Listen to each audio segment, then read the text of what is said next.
आपका स्वागत है मेरे यूट्यूब चैनल गरिमा हिंदी एजुकेशन में। जैसा कि हम लोग रोजाना टीएसटी पीएसटी के एग्जाम में पूछे जाने वाले कुछ महत्वपूर्ण प्रश्नों को हल करते हैं। इससे पहले हमने जो क्वेश्चन हल किया था वो द्विवेदी युग से किया था। आज हम जो करेंगे वो है छायावाद से। किससे है? छायावाद से। छायावाद से जिस भी प्रकार के क्वेश्चन बनते हैं मैं सारे क्वेश्चनों को डिटेल के साथ कराऊंगी। आज का हमारा पहला क्वेश्चन है, छायावाद शब्द का सर्वप्रथम प्रयोग किस आलोचक ने किया था? मुकुटधर पांडे, आचार्य रामचंद्र शुक्ल, हजारी प्रसाद द्विवेदी या नामवर सिंह? तो देखिए, छायावाद शब्द का सर्वप्रथम प्रयोग किस आलोचक ने किया था? तो मुकुटधर पांडे ने किया था। किसने किया था? मुकुटधर पांडे ने किया था। Option number first is right answer. अगला क्वेश्चन है, छायावाद को स्थूल के प्रति सूक्ष्म का विद्रोह, छायावाद को स्थूल के प्रति सूक्ष्म का विद्रोह किसने कहा था? नगेंद्र, रामविलास शर्मा, आचार्य रामचंद्र शुक्ल या रामकुमार वर्मा?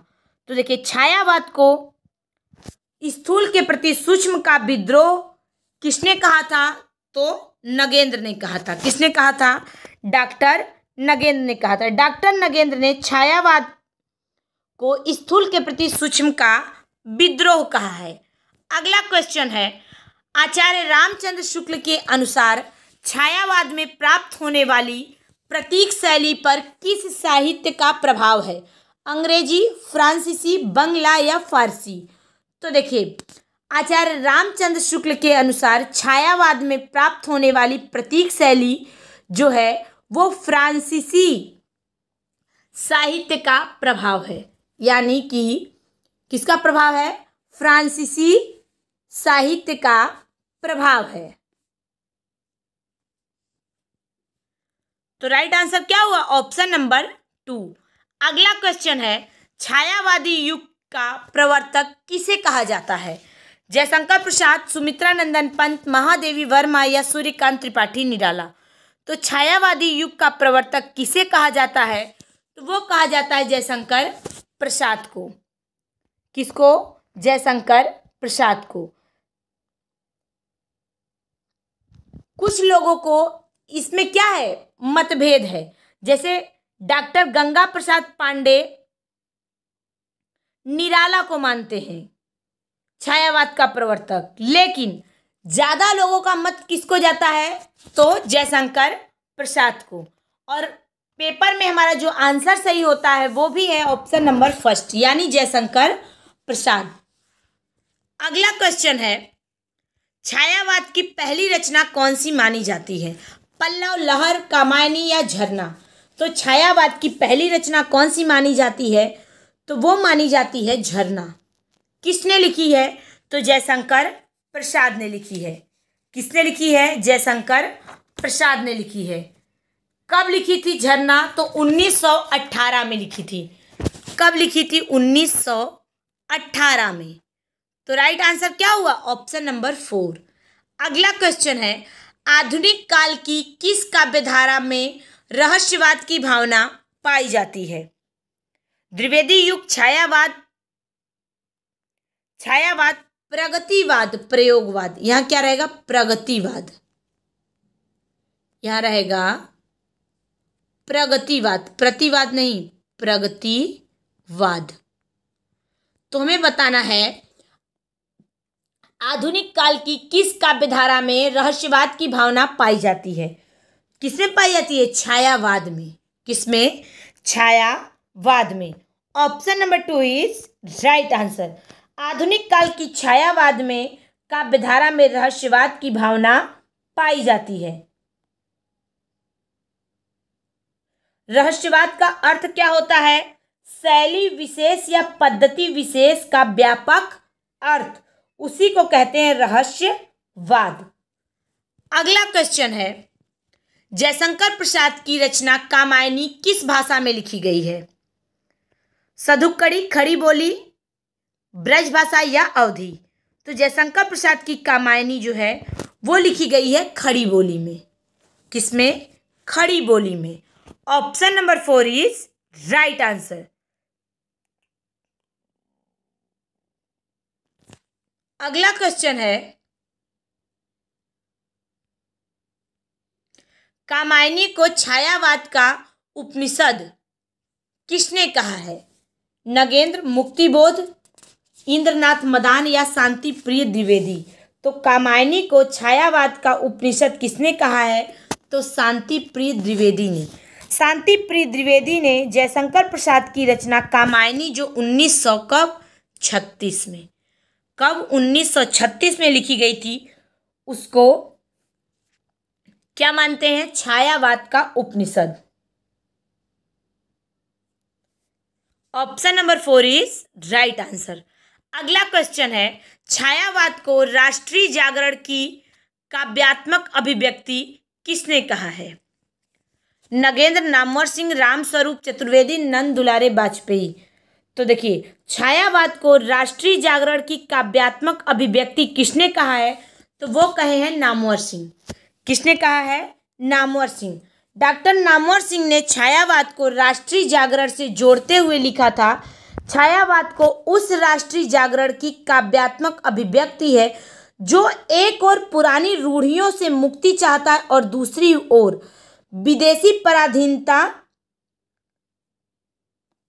दूसरी ओर किससे? विदेशी पराधीनता से। तो राइट आंसर क्या हुआ? Option number 2। अगला क्वेश्चन है, जयशंकर प्रसाद की किस कृति को पहले ब्रज भाषा में तथा बाद में खड़ी बोली में रूपांतरित कर दिया गया था? कानन कुसुम, प्रेम पथिक, झरना या आंसू? तो देखिए, जयशंकर प्रसाद की एक रचना थी प्रेम पथिक। कौन सी? प्रेम पथिक, जो पहले ब्रज भाषा में लिखी गई थी, किंतु बाद में उसे खड़ी बोली में रूपांतरित कर दिया गया था। Option number 2 is right answer. Jaishankar Prasad द्वारा ही लिखा गया है झरना, आंसू, कानन कुसुम और प्रेम पथिक भी।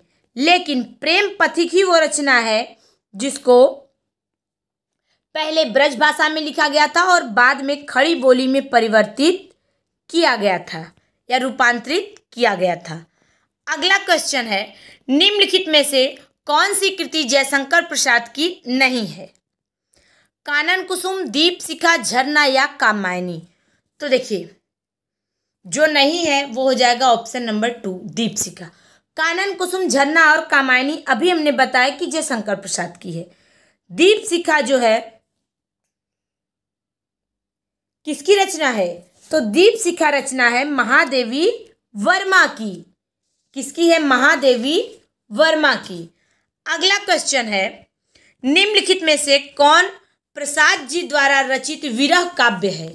लहर, झरना, आंसू या चित्राधार? तो देखिए, जैसा नाम से ही प्रतीत होता है कि विरह सबसे ज्यादा किस में हो सकता है, किस शब्द में है, तो वो है आंसू में। किस में है? आंसू में।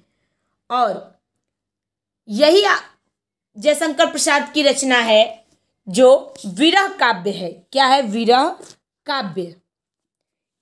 आंसू क्या है? एक विरह काव्य है। किसकी है? जयशंकर प्रसाद की है। कब लिखी गई थी? 1925 में लिखी गई थी। इस रचना में, जिसमें प्रेमी के अतीत की स्मृतियों को याद करके जो कष्ट होता है उसी का वर्णन किया गया है। अगला क्वेश्चन है, निम्नलिखित में से कौन सी रचना महादेवी वर्मा की नहीं है? यामा, दीप शिखा, आंगन के पार द्वार या फिर नीरजा? यहाँ क्या रहेगा? पर नहीं, पार।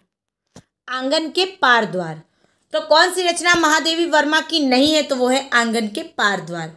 क्योंकि अभी हमने बताया कि दीप शिखा महादेवी वर्मा की रचना है, यामा और नीरजा ये दोनों भी महादेवी वर्मा की हैं, जबकि आंगन के पार द्वार जो रचना है ये सच्चिदानंद हीरानंद वात्स्यायन अज्ञेय की रचना है। किसकी रचना है? अज्ञेय की रचना है। तो राइट आंसर क्या हुआ? Option number 3।